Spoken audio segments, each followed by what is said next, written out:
This video will show you how to create a surface model drill plan.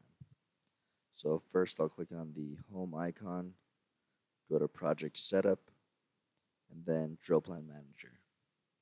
There I will click the new icon and then click on surface model to create a surface model drill plan. The first three values here are going to be auto-populated from my current tool position.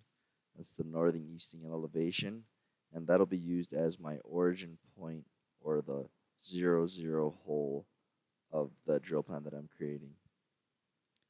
If I look down here, I've got my plan orientation, and this value is also going to be auto-filled with the current orientation of my machine.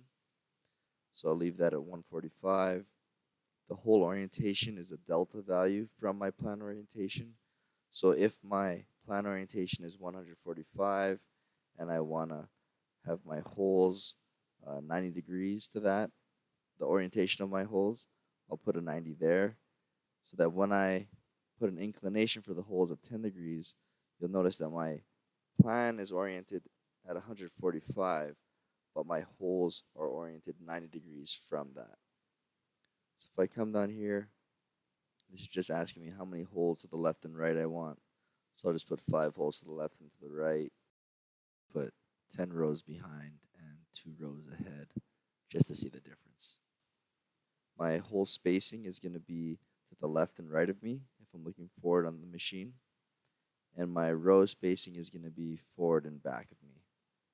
So I'll put that as 2 just so you can see the difference. As I come down here, I've got my drill plan boundaries. If you have any boundaries in your design VCL, you'll be able to select these as either an outer boundary or an inner boundary where your drill holes won't be created. Also, if you have a design VCL with a surface, you'll be given this option of ending the drill holes at a plane. So since I have a surface, if I leave this unchecked, it'll automatically build my drill holes down to that surface. If I want to override that, all I have to do is check this box and then enter a value here. Since I have a surface, I'll just leave that alone. I'll come down here, and I've got my sub-drilling values. So since my drill holes are going to be ending on my design surface, if I want to apply a sub-drilling value to that drill hole, all I have to do is enter a value in the sub-drilling area.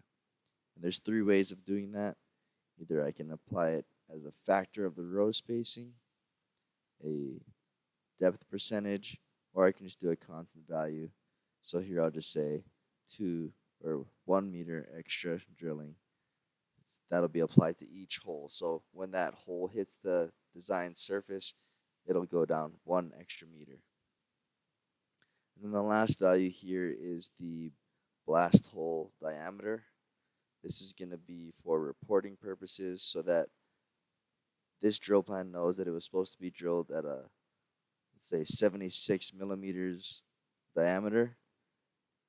And if my machine comes by and drills it with a different diameter, I'll be able to see that in the report and it'll be flagged for the office to review. So I'll hit accept. I've got the drill plan created here. You can see in the diagram. I'll hit accept one more time, and you can see I've got my drill plan, and the black lines coming off the holes is just showing that 10-degree inclination.